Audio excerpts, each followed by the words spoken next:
Welcome. Thank you, everybody, for joining us from all over the country. Some places it's afternoon and some it's morning, but the main thing is it's time to talk about commercial vehicles. And we sure appreciate Work Truck Solutions. Catherine, great introduction again today, uh, setting the stage for what will be an excellent panel fireside chat with this group today, as well as the whole program. We appreciate the opportunity to share our ideas, but the main thing is that we want to make sure the audience is listening and getting the information they want. And so we've got a chat set up. Any questions or thoughts, suggestions, please go ahead and answer and put them in. We'll answer them. And we want to be responsive because this is your session. And this is a session for the entire ecosystem for commercial and fleet vehicles to learn from the experts and learn from the best. And we've got that here. This panel is the one that has some genuine information that everybody will be able to benefit from. So get your pencils out and start writing it down. You know, as we talk about the subject of course, introducing intelligence or AI, I think we always have intelligence, but it's really importing AI into supporting our business and growing our businesses. I think this is a very good year to have this discussion for all of the individuals, especially in the dealerships involved. 2026 is a year that is finally doesn't have the impact of COVID or disruptions. We have economic challenges, but it's a more normal year. It's going to be driven by the economy itself and the customers and the needs of the users. It's a year that will have a reduction in sales, the first in a number of years. Probably 6-7% of sales will be lower than last year, maybe even more in some segments and some markets. So it's not a year that's going to be growth driven. It's a year that's really going to be driven by innovation, discipline, and technology. And I think that's a perfect time for us to talk about using the AI tools, intelligence, data, and other available opportunities to make this be the time to move forward. All dealers have access to these tools, but those that use it the best way, those that can apply it for the future, are the ones that are going to win the long term. And this is an imperative. It's no longer you use some AI or somebody calls up with a program. It's now going to be those that use these tools the best are going to have by far the best growth, the best performance, best customer treatment, and best customer loyalty. And so that's why it's so exciting to talk with this group of individuals that are using them. And these are the best of the best of those in the retail and in the commercial world that are selling fleet commercial units. We've got AJ Hewitson. AJ is the commercial account manager at Paradise Chevrolet. It's another example of why this is such a powerful market. They're in Temecula, California, which is a fairly small town, but it's situated between San Diego and Los Angeles, and a lot of population. And so from that market, where they have advantages of being quality of life, they're the number one retail sales dealer. They have, I think they're number 3 Chevrolet USA top 5 fleet.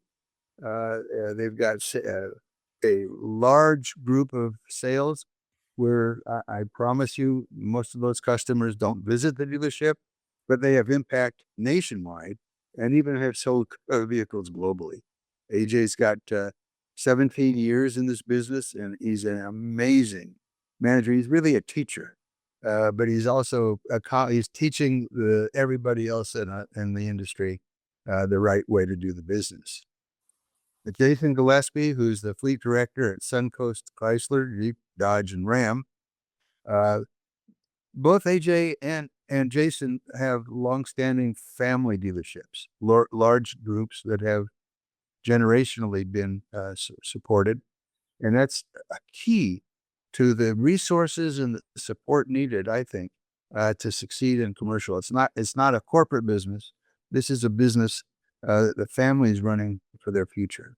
And I think we were just talking about the thousands of vehicles that Jason is selling from, again, a relatively smaller market in Florida, not one of the major markets, but he's competing with all of them. And then Rene St. Hilaire, who is he's now the fleet and commercial advisor, but that's just recently. He was retired from the Hendrick Automotive Group. He was the director of fleet and commercial. And before that, he held several key jobs at General Motors, including national sales manager for certified pre-owned and national sales training manager. And then before that, he was in the retail car business. So uh, he has a perspective and a wealth of knowledge that everybody can benefit from. And I'm going to put a plug in for Rene that he's now an independent consultant. And if anybody on the call thinks that they could benefit from another pair of eyes looking over their shoulder, there's no better pair of eyes than Rene as an advisor. And we appreciate all three of you joining us for this. Thank you very much. So I'd like to get started with a conversation of how you see business today. What's current in terms of the activity and your perspective of the outlook for this year? How does that business look? And then what kind of a plan do you have, or how are you utilizing personally the AI tools that are available to succeed this year?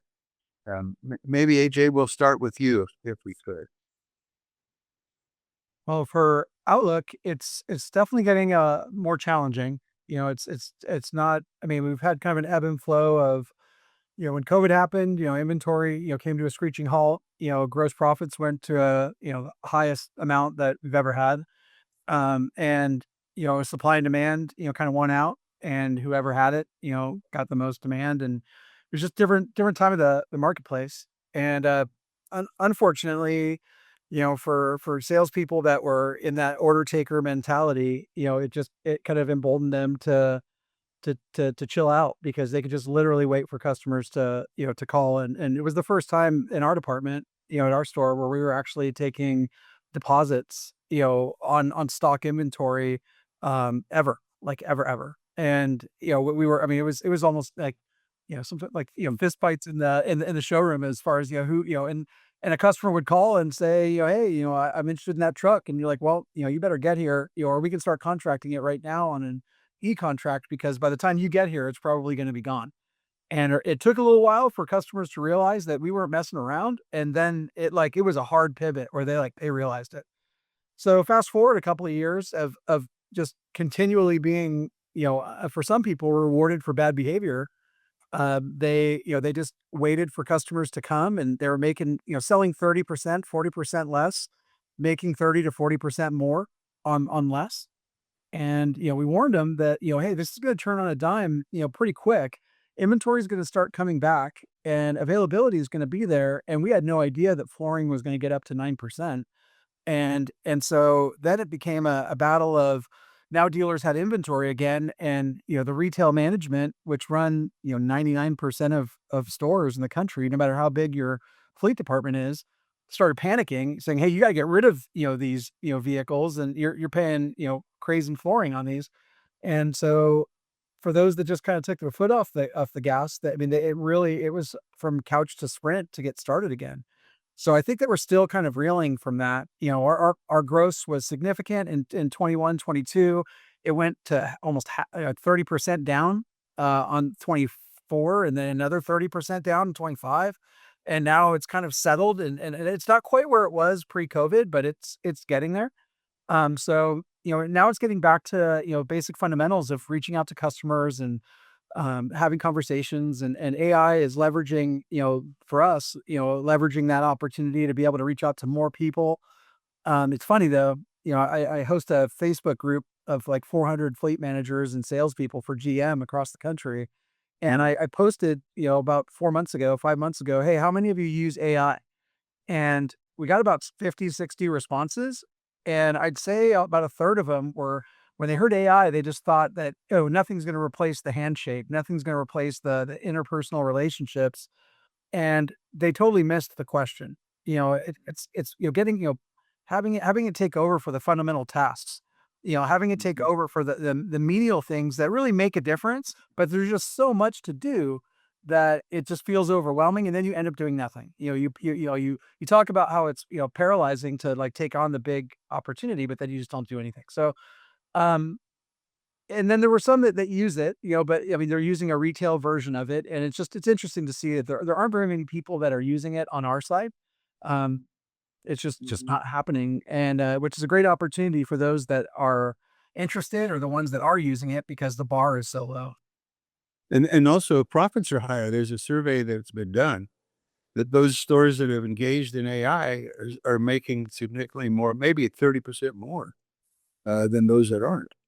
Well, and if they're not making more per copy, they're most likely making more, in aggregate. I mean, just because Right. they're, I mean, that they are hitting the marks and doing the things, and there's some crazy just things that you can have AI do that you wouldn't even think of that are, just it's amazing what I mean, and every day you just keep throwing something new at it, and it's like, haha, I could do that and this, and this, so it's crazy.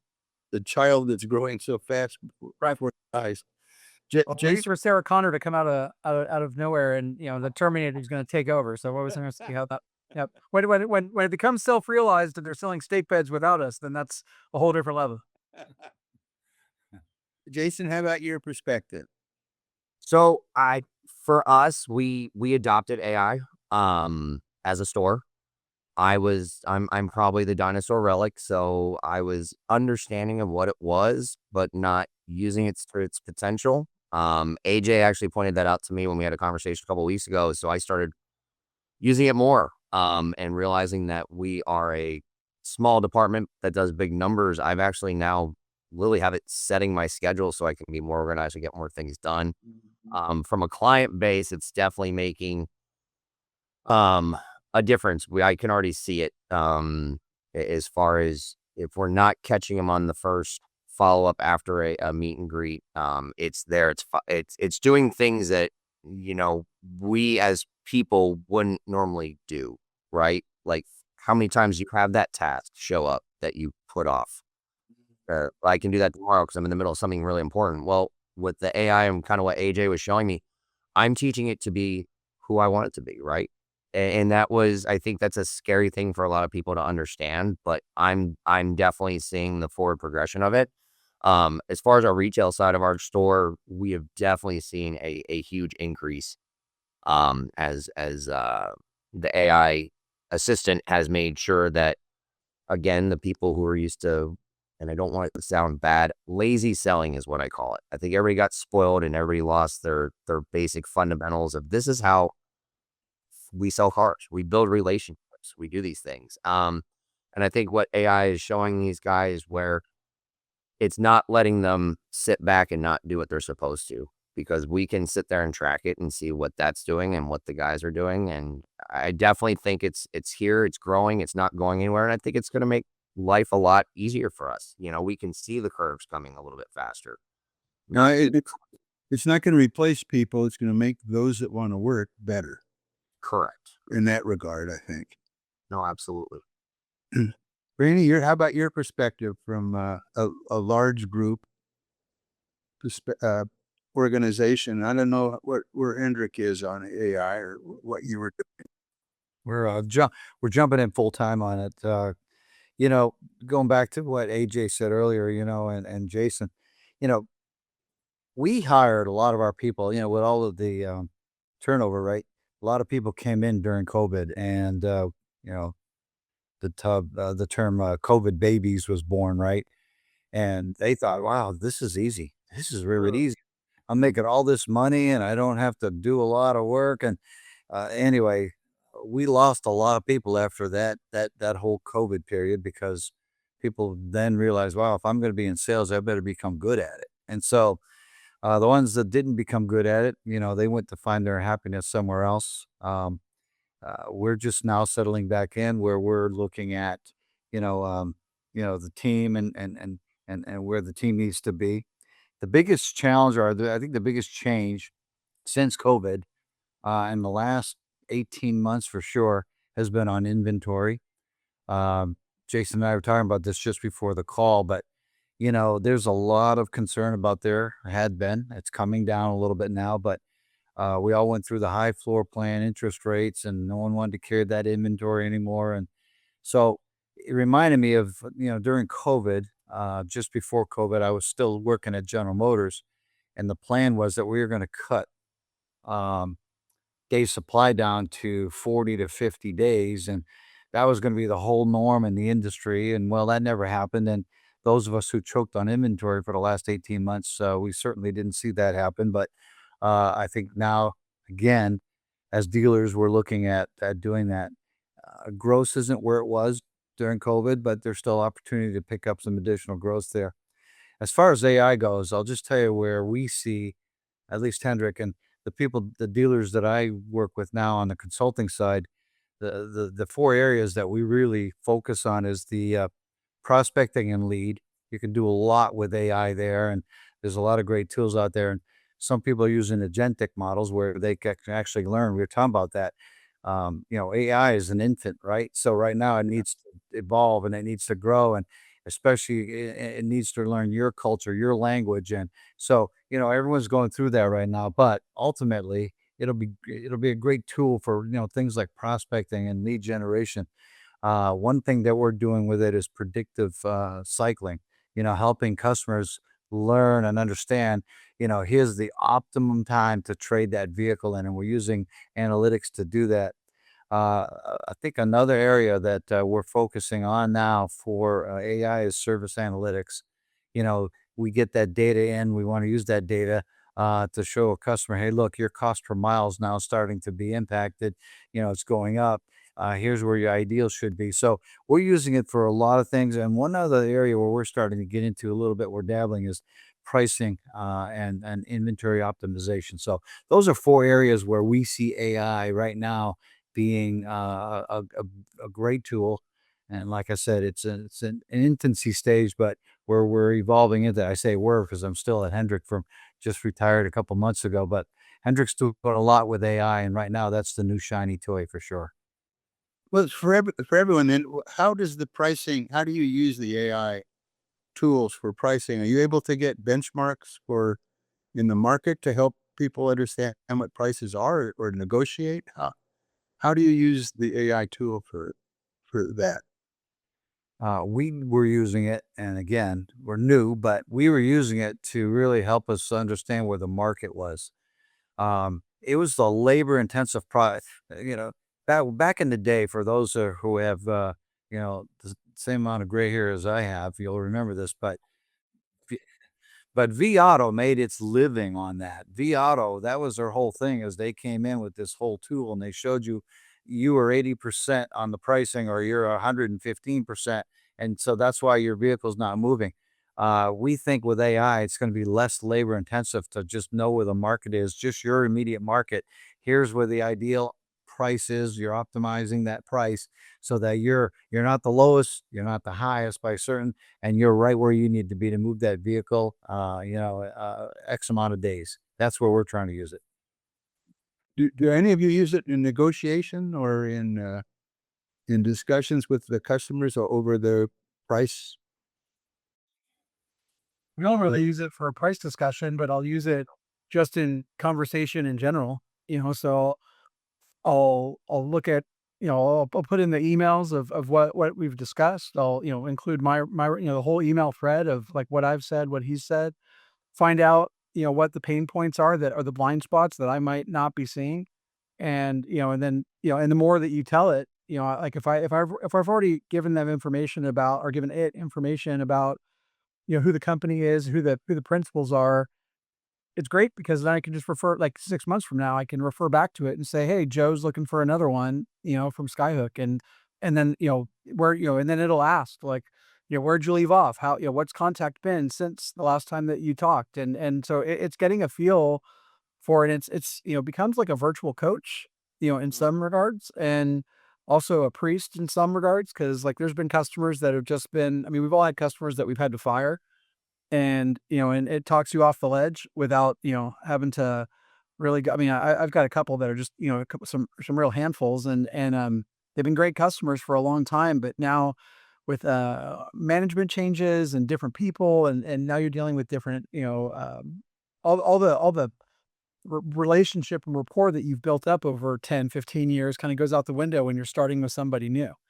And so I know what I want to say, and then it dials it back and says, no, let's not say that. It's as much as you want to, and it'll even agree with you. It'll be like, as much as I feel you, like you can't do that, unless you just don't want to sell them any more vehicles. Yeah. That's and then in this age, with everything being posted, the last thing you want to do is put anything in writing that could come back to haunt you, because all it takes is a screenshot to a Google review. Oh, yeah. But by the way, looking at your Google reviews, AJ, they're incredibly outstanding. So you have a high standard there. I checked them before we started the program. They hold us at gunpoint to get good ones. So we threaten our customers, and we know where they live, and we have their credit scores. So You do a good job. They do. Something else, Jim, I'll just jump in on what AJ was saying too, but here's another area think about if you're a commercial manager out there, or a dealer, and you're trying to really get a handle on, how many registrations are I mean, all that data from our old poke is expensive, and Yeah. it's labor intensive to get. Just think about using AI to say, okay, what are the best units that I should stock in this market? How many have sold in this market? There's so much that we can do, and we'll be able to do with this, that are going to be 2 or 3 clicks of a button. That this is why, if you get on the ground floor, but you can learn and you can teach it, but then you get into your market-based pricing. And so there's a lot you can do with pricing. It's not just what's the price of the vehicle, but what's the best thing for me to stock in this market? Do we have more plumbers than contractors? What do we have going? Are there what's going to happen in the economy here? Are they building a new, is the Amazon moving? All the stuff that you can find out from AI is just amazing. And so it's just stuff that you can really use to make our jobs a little bit easier. Has anyone been able to use it for speccing, or from a standpoint of matching the product requirements, recommendations for what the customer's fleets are, configuring? Some of those tools are out there. I don't know how useful they are. I've given it an attempt, but where I think AJ hit it on nail on the head, it's such a great tool to look at what that customer has ordered in the past, what they have, if they have 5 or 6 different specs. On average, how many of that spec are we doing each year? What's the average turn?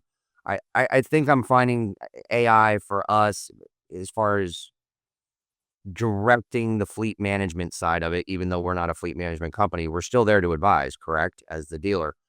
So I think that's where AI is definitely helping us here at our store, because I'm able to a lot faster compile reports to present to these new managers that are coming in. As AJ talked about, Tom Smith no longer owns Tom Smith's Plumbing. It's his son, and his son, may not known that dad orders this many vans this year this way, that many vans that way. But as far as building a spec of a vehicle, do I trust AI to sit there and go and order my inventory? I don't think we're there yet, if that's what you were asking, Jim. Yeah. Some of those tools are available. I agree with you. And to be honest, the OEMs have tried that, and it's never worked. In terms of recommending what you have in stock. That's true. Jim, at the end of the day, it really it boils down to this, right? Bad CRM data will equal bad AI data. So, Yeah.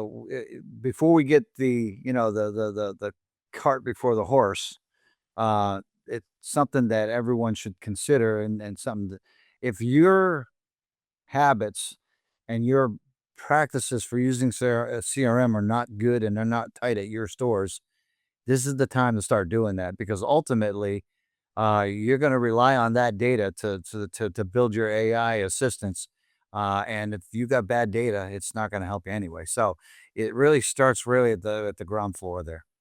Do you have in your store's data warehouse, or do you have access to data that's usable uh, for these purposes? That the obviously the resource is data, and it comes from many different places.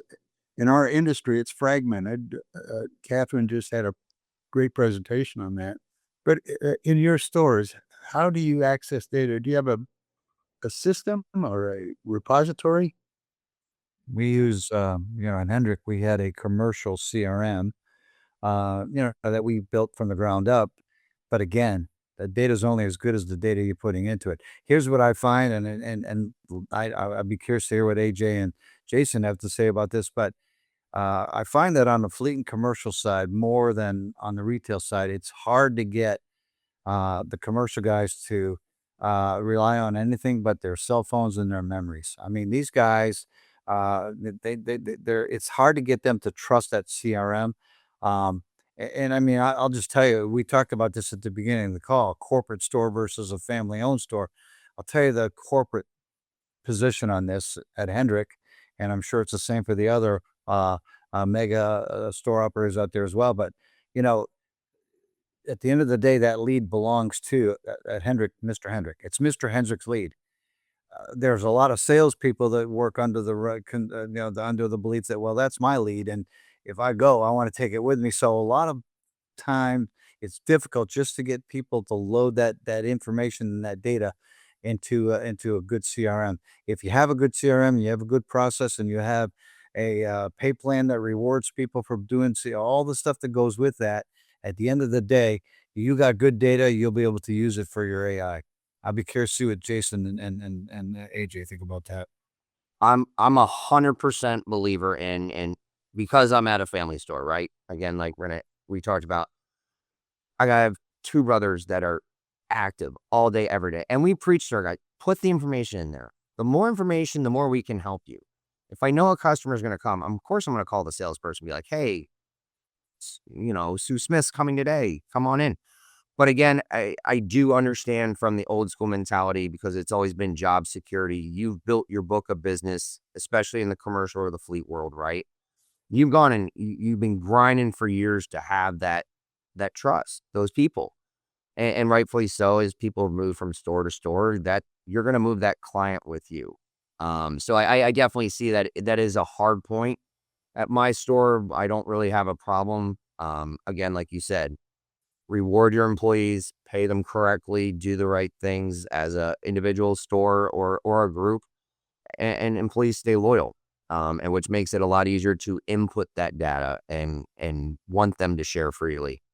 But again, it's a trust factor. And we all know from doing this for so long, I mean, myself, almost 30 years now, man, I'll tell you what, I had that old notebook and I wasn't putting any of that information in anybody else's hands, because I worked hard to get that information. Your brain book. How about AJ? How about at your store? How are you handling the data? How do you get it? And do the salespeople own it? Well, it's tough, So I mean, you actually in your intro, you shorted me a few years. I wish I would have got those years back. It was only that short, but I've been doing it for 23 years, but I mean, this is my fourth dealership in 23 years. I've been here for 16. And there was trauma and drama in the first few stores that I was at, and finally landed at a place that I really I appreciate them, they appreciate me, and it's a reciprocity deal. And somebody who said definitely for being at a family run store. And I was actually I worked at Hendrick for 5 years, and as big as they are, it still felt like as corporate and as big as it was, it still felt like a family environment, and that obviously comes from the top. I will say though is that my customers followed me, wherever I was. So and that's kind of your report card. If you do a great job, they come back, and if you go somewhere else, then they follow you. And what's funny, the ongoing joke in the car business is that when someone asks for a salesperson that's no longer there, like everyone has amnesia. Like, oh, I don't know, I think he died. I don't. He's gone. Whatever. like that, I don't know where he's at, but I mean, I know that I've got the truck that you're looking for, and on the fleet side, it's a little bit better, but like since they have your direct contact info, and I don't know if that's, like kind of emboldens salespeople to not, or fleet people especially to not use the CRM just because it makes it that much more difficult for the store to, to take over their stuff if they were to leave. But like I was talking to a fleet manager yesterday, and yeah, another store, and he was saying that one of his guys left for the second time. And the first time he left was to go to another store, and then he ended up coming back because grass wasn't as green as what they, pitched it to be. And this time he's actually leaving this aspect of the business. But the first time that he left, like his customers, none of them would return the phone calls. Yeah. And so he had that much of a tight relationship, or which is great. I mean, it kind of makes you miss the guy that much more if they were that loyal to not even like return a call. And so that, I mean, so to say who owns it, I mean, Yeah. Rainey's, right to an extent. I mean, there's reality, and then there's, what fundamentally should be right. Um, but if I brought these customers from my first store and then it went to a second store or a third store, who really owns that customer at that point? Well, that's The last dealer that sold them a vehicle? I yeah. mean, because customers don't necessarily feel that way. So the same thing kind of goes with like along the lines with credit lines. Like if you set up a credit line, for a customer at your dealership, it shows up in your credit line report of all the customers that have credit lines. If they got that credit line set up at another dealer, and even if they no longer buy from them, it's still going to show up in that dealer's book.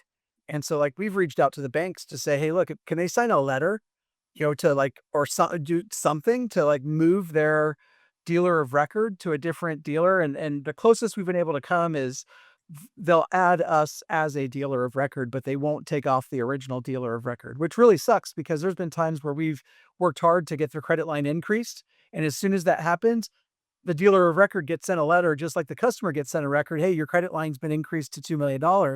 And now that dealer that's been dormant, can, now reach out and, hey, it looks like you got a higher credit line. Let's go. Yeah. And they did nothing to earn the business. So Yeah. ideally, in your efforts to get that credit line increased, you've, deepened your relationship with them, and they're going to, stay loyal to you. That's, I'm sorry, Jason. No, and that's where I 100%, agree with AJ on that one.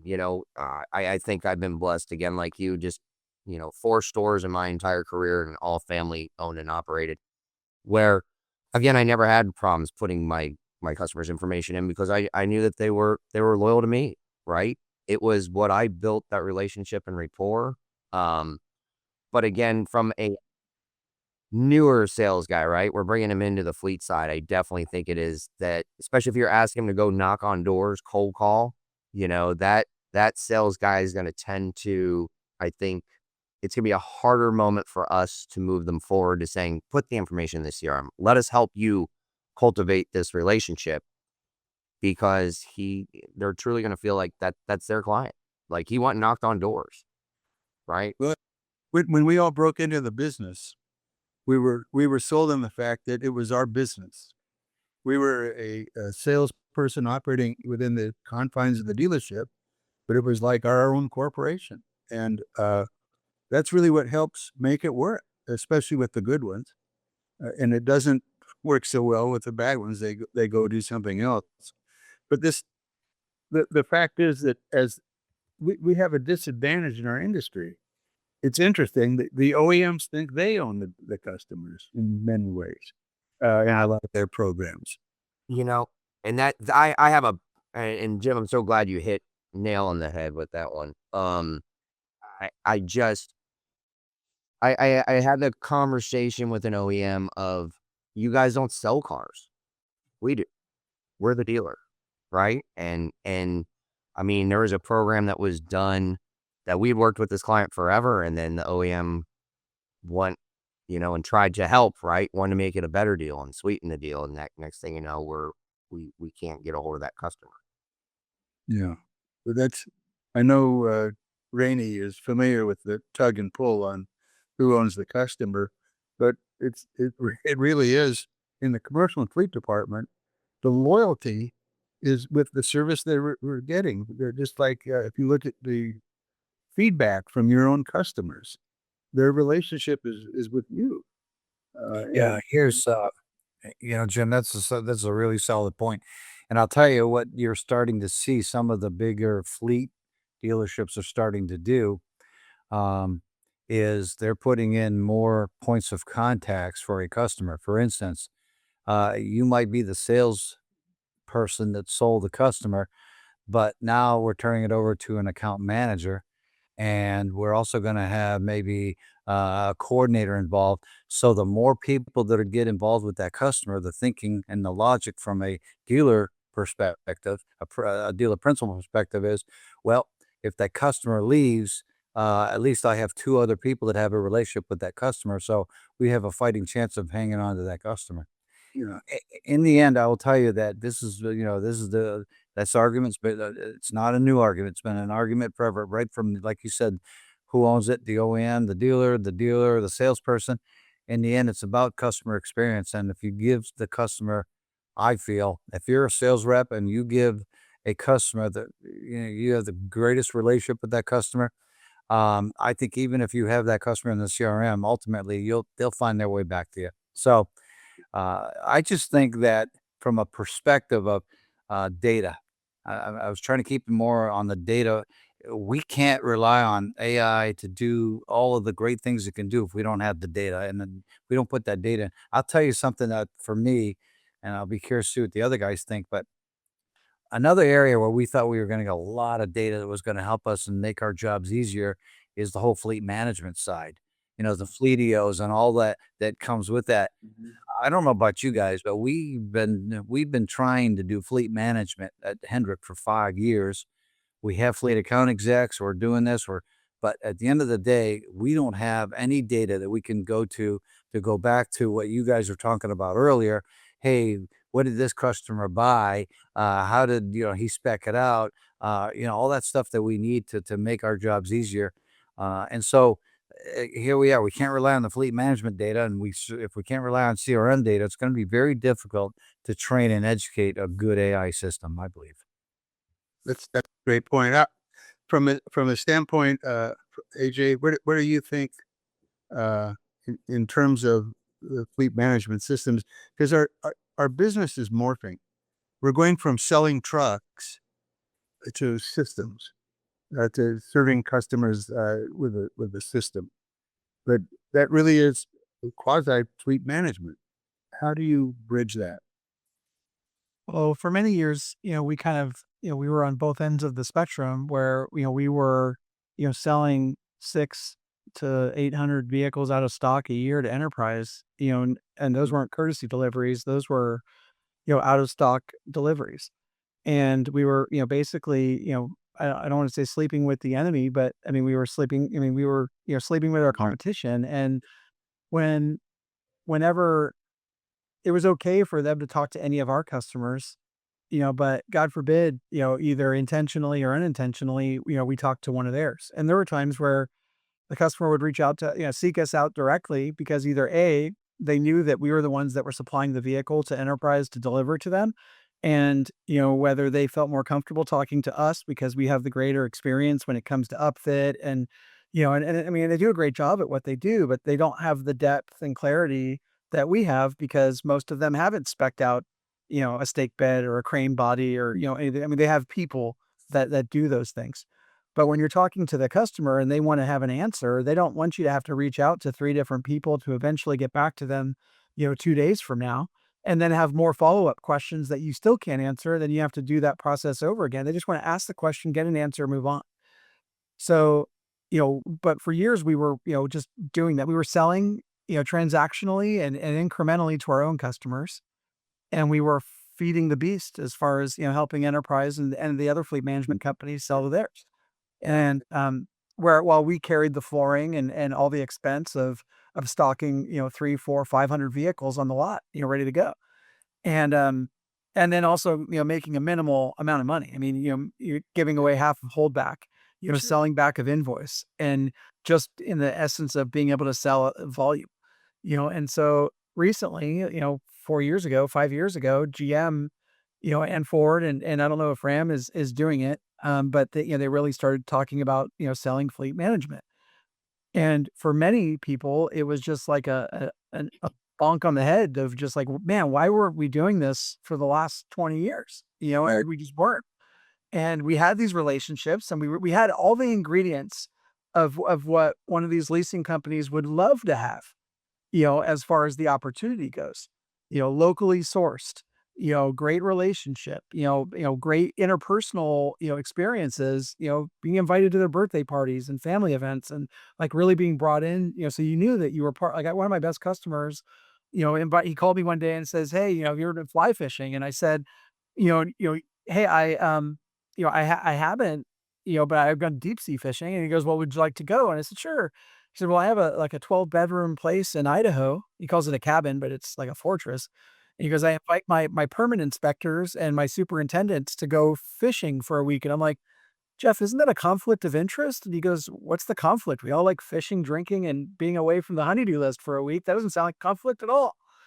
And, but he invited us out there and we went fishing for a week and it was great, and I mean, those are the kind of relationships that you love, right?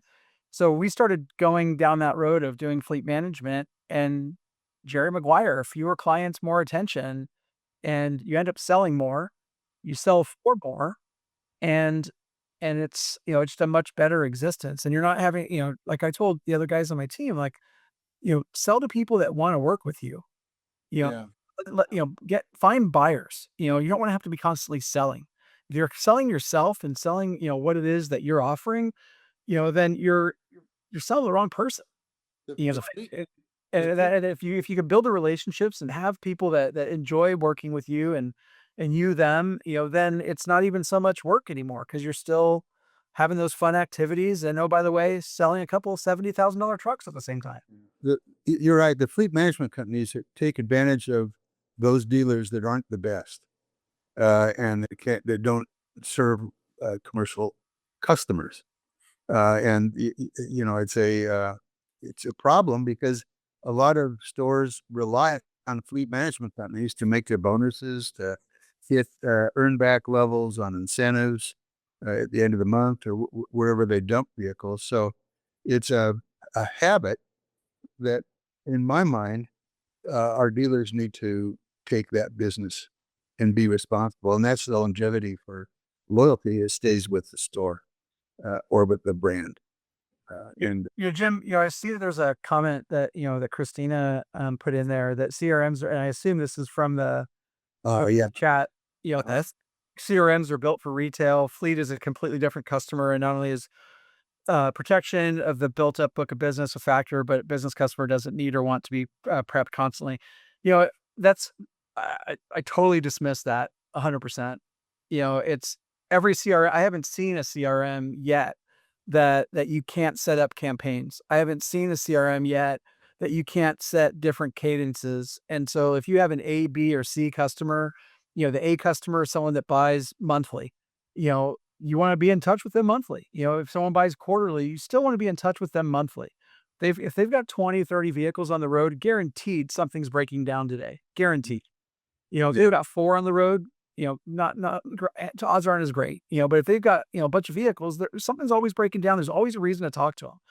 And so now there isn't a commercial CRM that I've seen other than dealers coming up with their own that's fleet specific, but that's just a salesperson's cop out of saying, oh, this is retail, I'm not going to use it, and my only complaint with our CRM, which we use Dealer Socket, is that when you send emails through the CRM, in order for it to track that you're communicating with that person, it doesn't sync with your Outlook, to show that it's in your sent box.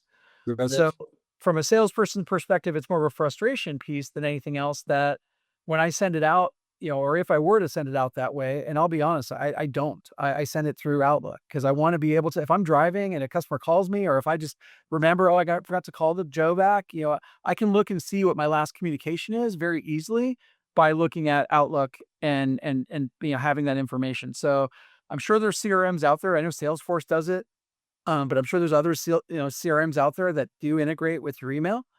But if it does, then there's really no excuse, not to use it. And I This You know may what be you use CRMs because they want to track the return on investment for their marketing dollars. Salespeople use CRM because they want to pee on, and mark their territory, so they know which customers are theirs. If there's any infighting amongst, the dealership or the department, say, hey, I talked to that guy last, he's my guy.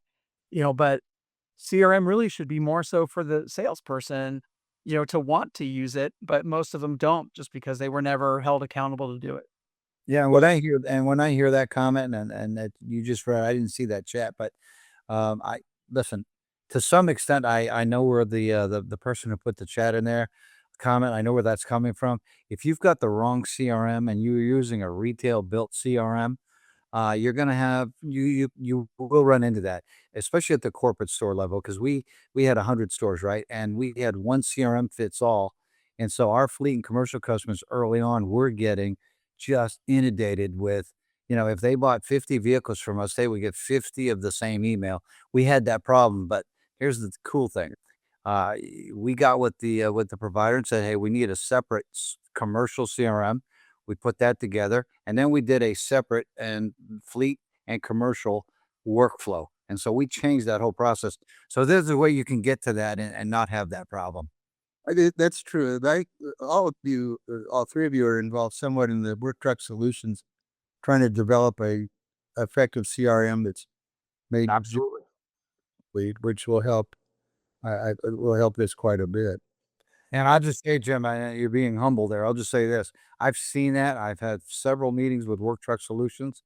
I'm all in on that CRM that Work Truck Solutions is putting together. I would encourage anybody on this call to learn more about what's coming, because it's not your father's Work Truck Solutions. It's going to be a really impressive CRM when they're done with it. And I want to hop in on that one. I mean, like I said, I've been an advocate of Work Truck from day one, right? Helped us grow from small to big. But yeah, guys, definitely the CRM that is coming, it is stuff that all of us who've had longevity and experience in the commercial and the fleet end, it's going to end up being our answer. It is something great. Get on board, learn now what's coming, get in on the ground floor. Um, because it's a CRM that's truly going to be tailored to what we do every day, and not the retail. As the frustration in the comment there, I think, is because their CRM is retail driven, and I get that. But I'm all in on the new one coming here from Work Truck, and you guys should definitely get the information on it. The biggest thing with it is making sure that you use it, and that's one of the things that I've talked to, Catherine for over 10 years now of just, you have a great platform. You give us great tools, you give us great insight, and it continues to evolve and get better and better. And we try to keep giving you job security by throwing, a ton of other things that we want you to keep adding to, take it to new heights. But it's very easy to complain that something doesn't work, like my treadmill at the house, it doesn't work. It doesn't work because it's plugged in and it's in another room and it's too inconvenient for me to get on there. But it's not the treadmill's fault. Well, I have that problem. I want to shift a little bit. I wish we had 3 hours to have this fireside chat. I don't. I'd like to see if I could get a comment on fixed operations from your perspective, commercial and fleet, and how, if you have any AI tools, or how you see it being applied, because that's the area of opportunity that we have in terms of the annuity of the fixed income and the loyalty. As you know, customers that service with you will repurchase from you. Jason, how about, have you been working at all on fixed? Yeah, yes, with my service department for sure, because that's definitely an area that we were lacking and going after, was our local client and customer, right? There's major companies as far as that goes, but where I'm seeing development with AI is setting up a game plan every day for our outside guy for service and parts to go hit the road and start conquering. Yeah, and that's really what I think. A lot of it's still some of that old school, but meeting the guy face to face. Sometimes I'll go with him. It might be a new company I'm going after, and I'm taking him with me. But definitely, we're using AI to set the play for the day. Hey, here's these businesses in this area. that it's found for us to like, let's go have a face to face. Let's go put our face out there and drive it. And we've already seen an uptick in parts and service, and that's for sure because people didn't know our new facility, right? We just assumed everybody drives by and sees it. Well, they didn't know. So definitely for us as a family owned and smaller operation, it's definitely helping us drive and drive it in the right direction, right? We're spending time smart, not just like back in the day where you just kept driving down the road and, hey, oh, there's a business. Hey, there's a business. It's setting a plan for us for the day for great time management, which I think is a huge thing for us. How about it, Hendrik? The biggest thing that that we're trying, and we're just now probably 6 months into this whole AI strategy, but one of the places we're trying to get AI to really work for us is the whole predictive vehicle replacement and service uptime.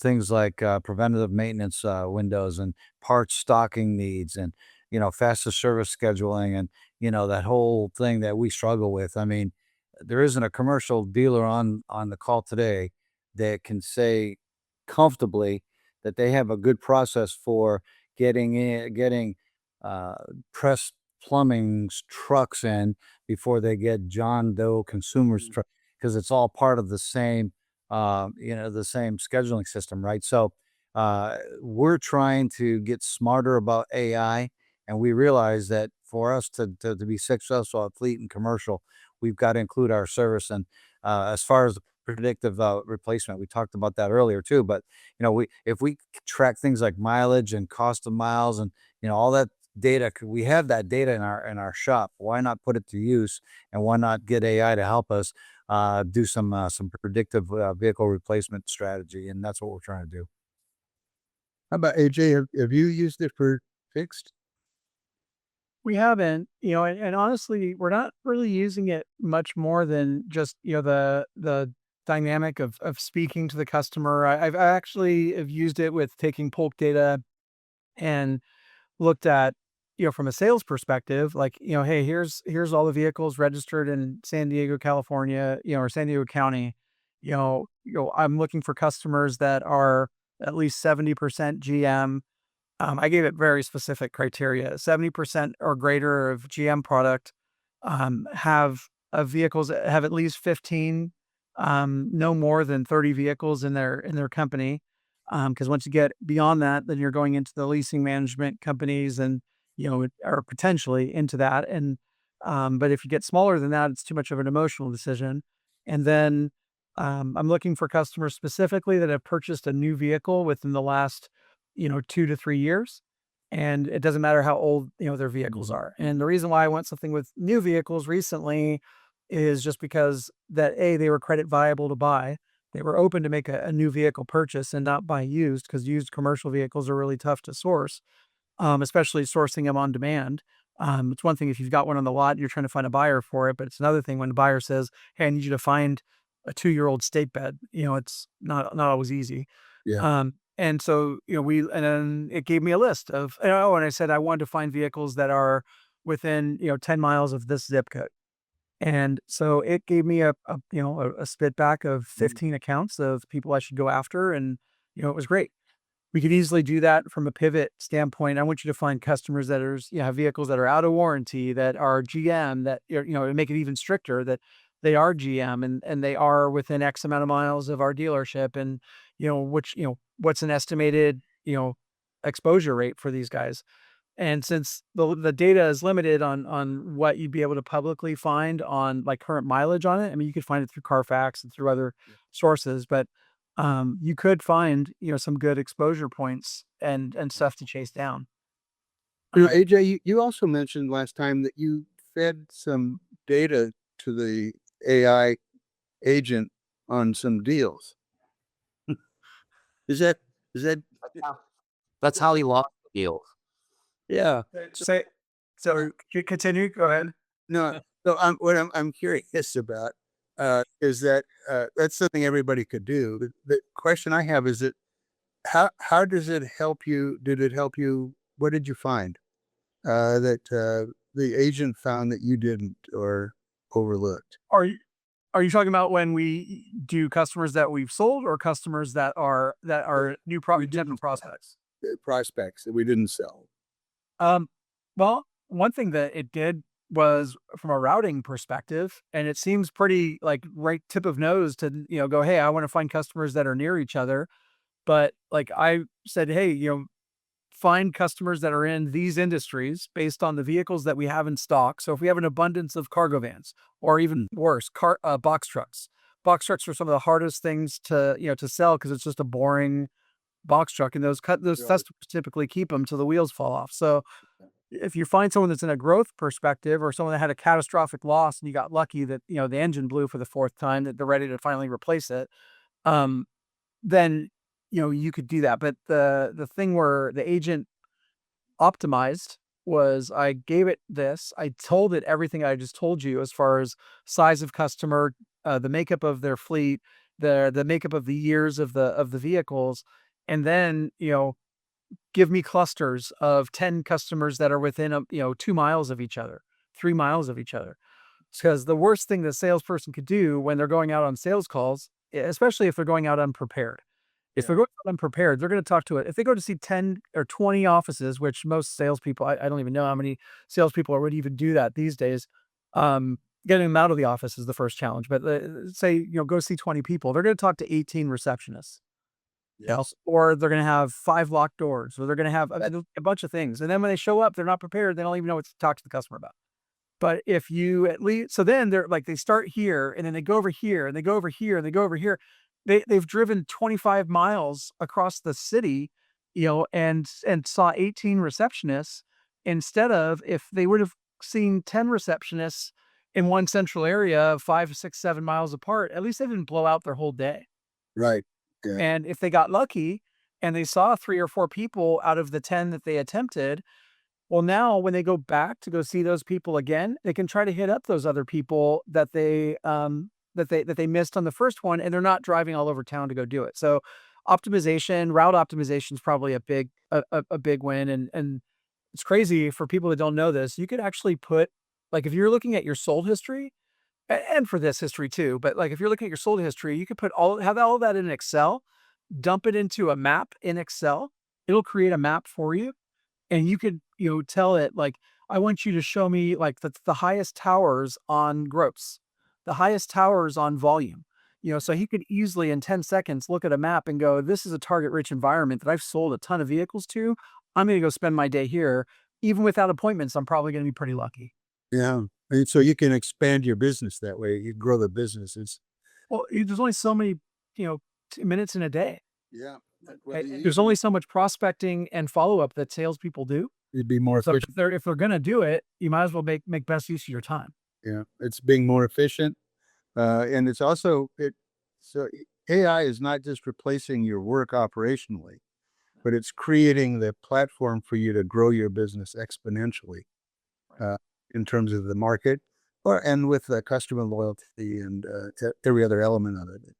It's the auto dealership environment is perfect to deploy AI, except you got to have a strategy, and you got to have data, and you got to have a combined effort to bring it together so you have the tools that you need.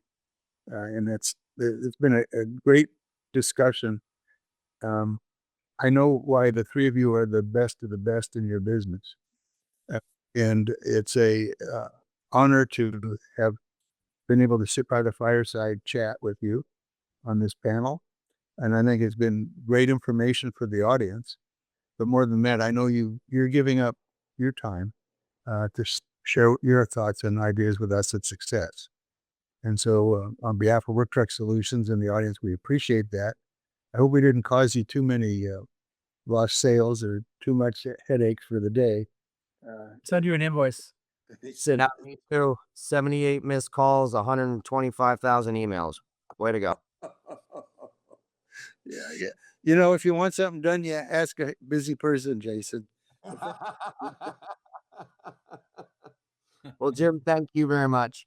Yeah, we appreciate it. And at this point, we'll sign off, and we'll any comments or questions that come in, we'll answer them after the fact. Thank you for your time.